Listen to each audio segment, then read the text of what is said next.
What is happening, Viking Nation? I'm your host, Minnesota Vikings Man 28.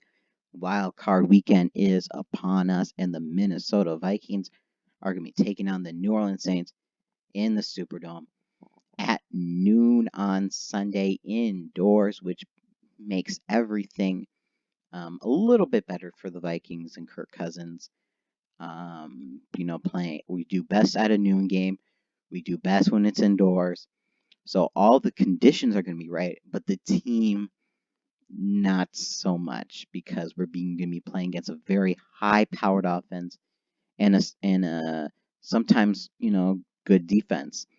So let's get right into it. The first key matchup is Kendricks versus Alvin Kamara.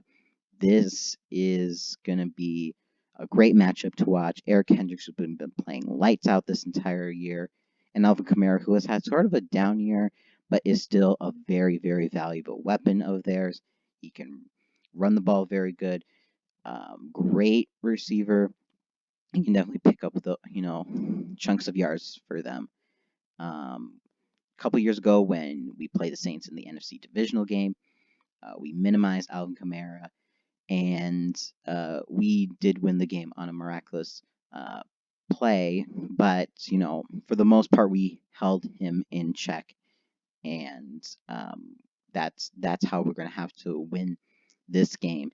And I believe Kendricks can do that. He's proven that time and time again, especially against Ezekiel Elliott on Sunday Night Football. That fourth down, that was just beautiful, beautiful, beautiful. So this can be very interesting to watch. Now for our only offensive key matchup is Brian O'Neill versus Cameron Jordan. Protecting Kirk Cousins is number one. Monday Night Football, you did not protect Kirk Cousins, and you need to give Dalvin Cook some more holes. I mean, Dalvin Cook can, break some tackles, but he needs some space. That's basically what I'm trying to say here. And Cameron Jordan is a great pass rusher for the Saints. Has improved a lot since a couple years ago when we played them in the NFC divisional matchup. And you need to be on the lookout for him. So it's pretty much about protecting Kirk Cousins to gain Dalvin Cook some holes, and just making sure we make some plays on offense because it's gonna be a high-scoring matchup. It's gonna be the hardest off the Saints' offense if we can play great on offense and minimize the Saints on their scoring and hold them to field goals. That would be great. And finally, the last key matchup. You knew this was coming. Trae Waynes, Michael Thomas. Michael Thomas gained the record for most receptions in a season.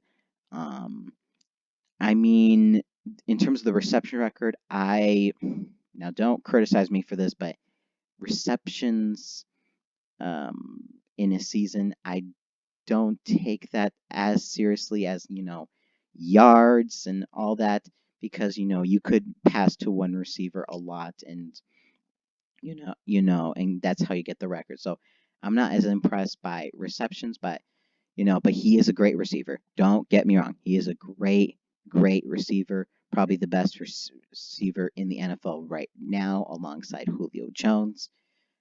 He is very, very dangerous, number one offensive weapon on the New Orleans Saints. So we need to put our best on Michael Thomas, which I think is Trae Waynes, because at least he's been playing decent, unlike our other cornerbacks who have been sucking so much, and our safeties have been babysitting them. Anthony Harris and Harrison Smith will have a handful with him as well. So Michael Thomas, key on him. That is number one priority. Alvin Kamara, I feel like we have a good, decent enough pass rush that we can stop him. But Michael Thomas, number one, because our pass defense has been sucking. So I did predict the Vikings are going to fall for the first time in my predictions. But prove me wrong, Vikings. Please prove me wrong. And if we win, we have to play the 49ers, which is,